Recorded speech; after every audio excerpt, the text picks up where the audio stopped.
Is four. Four? Yeah. Yeah, we're good. Okay, let's do the flag salute. Pledge allegiance. Lead off.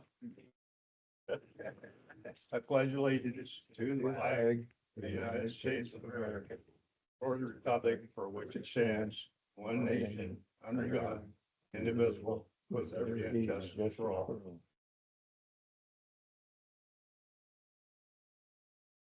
Meeting called to order. All right, I'll take a brief roll. Chair Frank Gallagher, Yes. Committee Member Aaron Barstad, Committee Member Michael Hildebrand, Here. Committee Member Bud Mather. Here. There we go. Chief/Manager Ogden Here. and members Graybill and Adams are currently absent.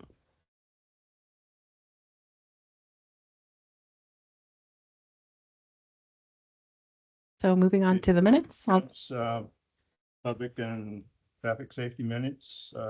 Any concerns, questions, revisions to make? Make a motion, we accept them as written. Okay. Okay, minutes stand as approved. Oh, I need a second and a vote. And a Thank second. you. Okay, we got it. All those in favor? Aye. Thank you. Under old business, we have commercial vehicle parking. I'm not familiar with this because I missed that meeting, but I'm sure that people here that do Yeah. know. We had some discussion last time regarding commercial motor vehicles parking in residential areas. And I was going to do some research on that, and I did. In fact, it was, I believe it was Vince Adams who had brought that up, and he was wondering if commercial motor vehicles can park in residential areas. And so I did find in our municipal code 10.04.055, it's under heavy motor truck traffic prohibited. And I'll just read it.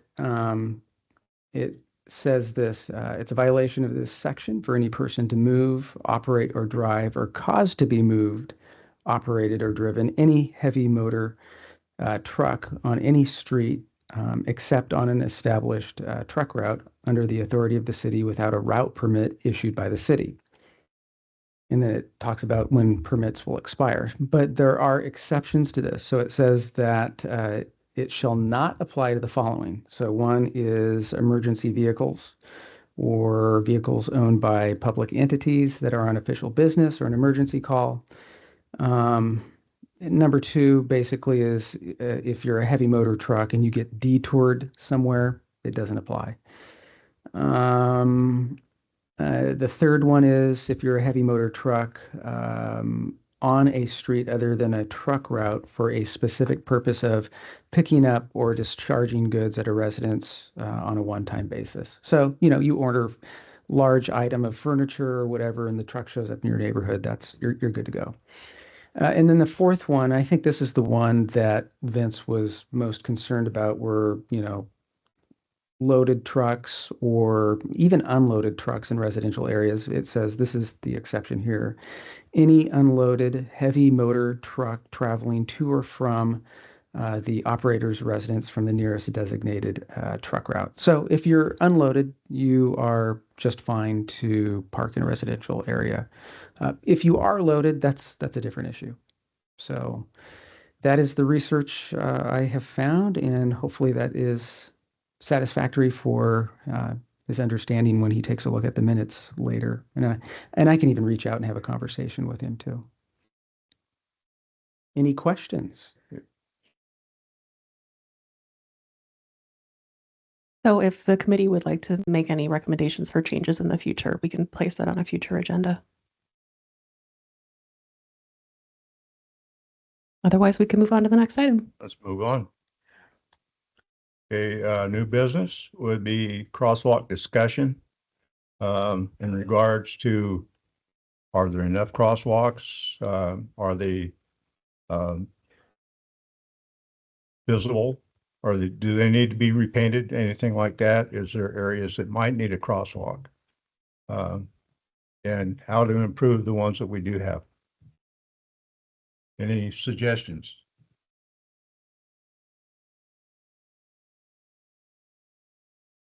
I don't remember did you initially bring that up, Frank? I did, You yes, did? Did yes. you have, um, what were your concerns in bringing it up? There are some crosswalks that are just in need of being painted. Okay, Possibly, there are areas where they could be better marked so that uh, people will know that they're there, the drivers. do you have, Uh, do you have any specific areas in mind that you're thinking of? Just different places I've seen that where they could stand to be painted, where they would stand out more. Okay, Um, I would leave First Avenue alone at this time because there's only one designated crosswalk there. okay, But there are other areas I think that could be looked at just to see if they need paint or better marking, just so that people know they're there. okay. Any suggestions? Since every first in Highway 228 with school started, there's quite a number of students that come down through there. You're talking about the crosswalk on 228? Yeah. Yeah, Is that Yeah. the one right there by Yeah. Second Avenue, somewhere it's- right in there? between First and Second, I Yeah. think, yeah, Yeah, okay, yeah. Yeah. Ones like that, we need to make sure they're clearly marked. Yeah, there it is. This is Second Avenue. Yeah. That's second.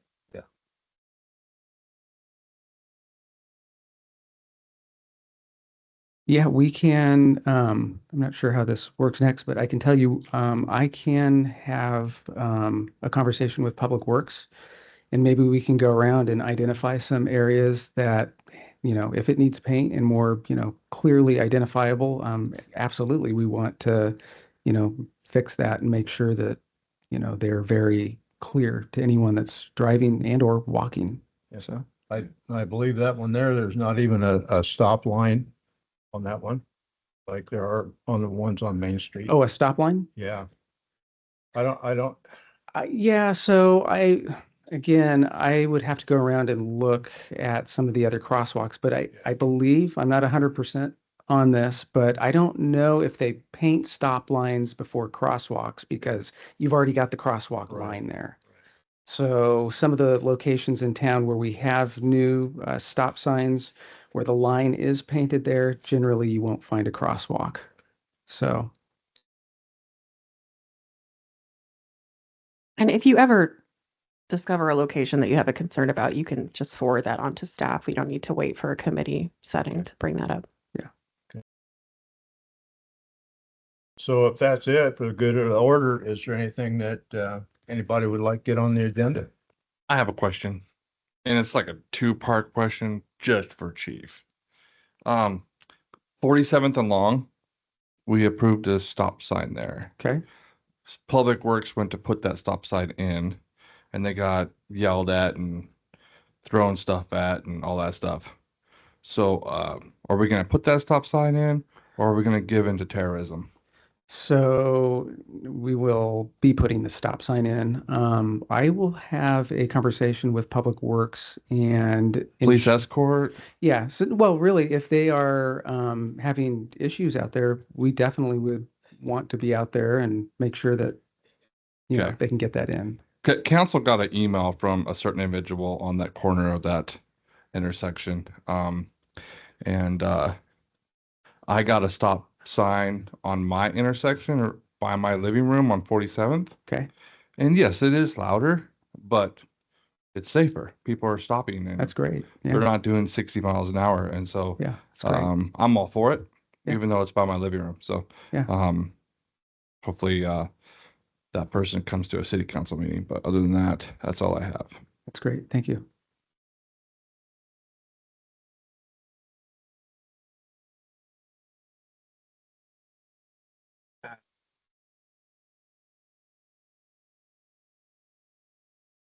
Oh, got it.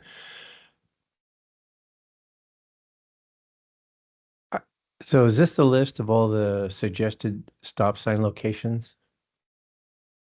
Because I thought we had talked about 12th and Elm. So the committee did 2 rounds of consideration, so that might have been from a previous meeting minutes. So Okay. that may be why you're not seeing all the ones that were discussed. Okay, so but that's not one of them. I would have to go back and look at the full list. Okay. Yeah, that's right. I think you're right. There were a few that were discussed, but were not approved by council. So we may have, we may have actually discussed that one. So your Okay. memory is probably correct. So, Got it. Yeah. Okay. So the committee can always present that to go back to council as well, right? So I think there were some questions. I don't remember exactly, but there was a couple questions that weren't answered or qualifications met by council on that one.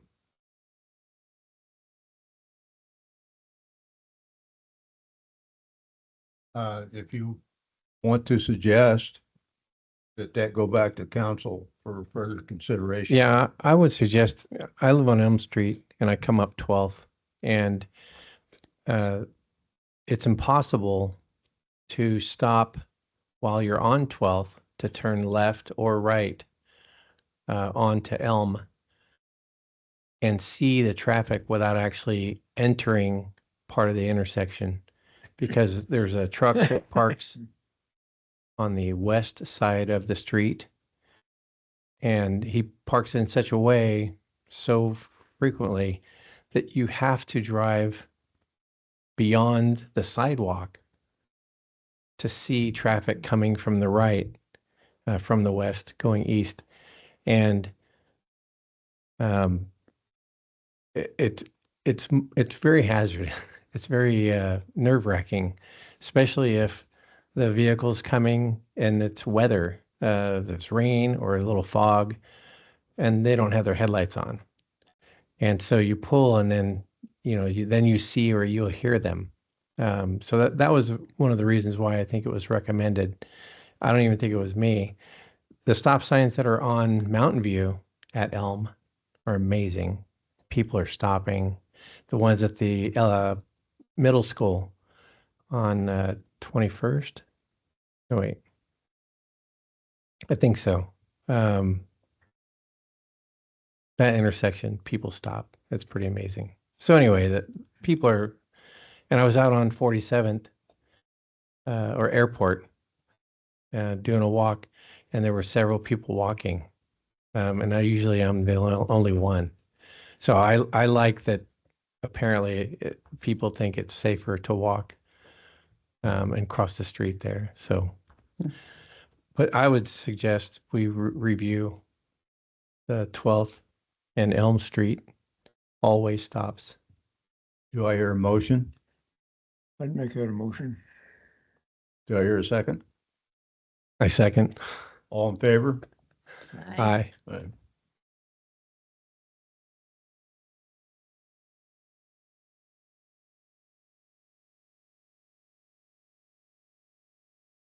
So is there anything else that we'd like to add for the good of the order? Got one back there.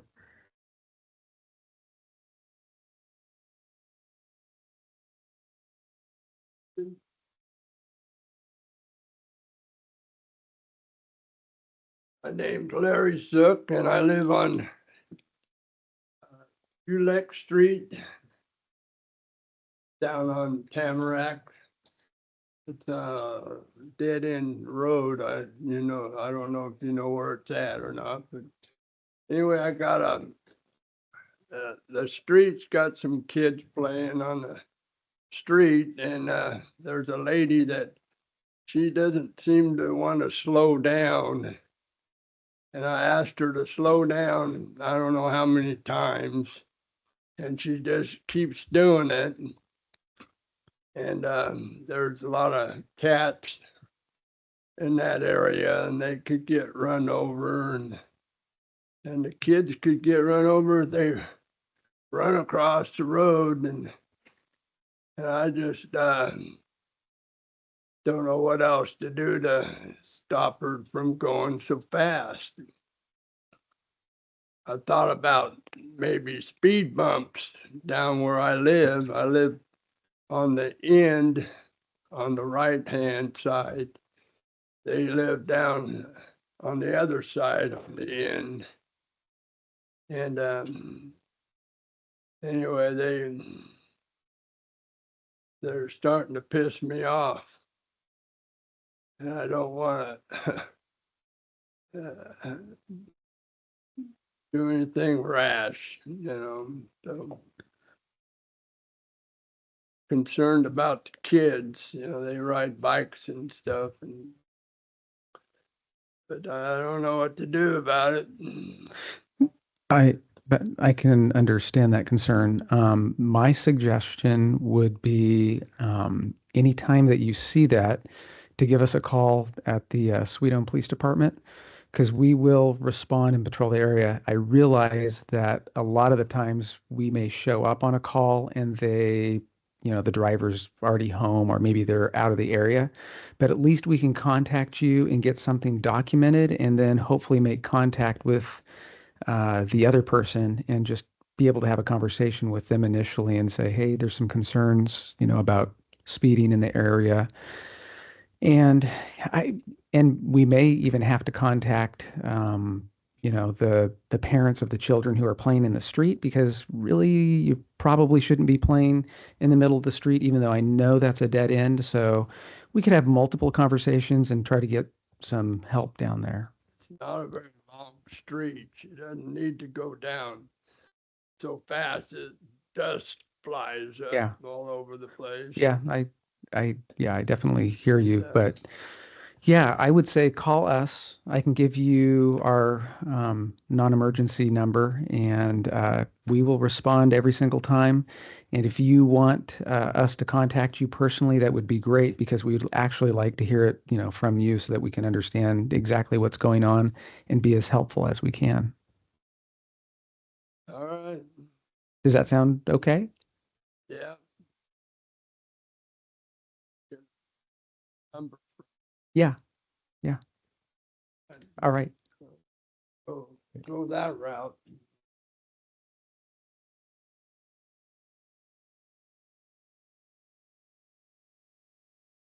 Anything else?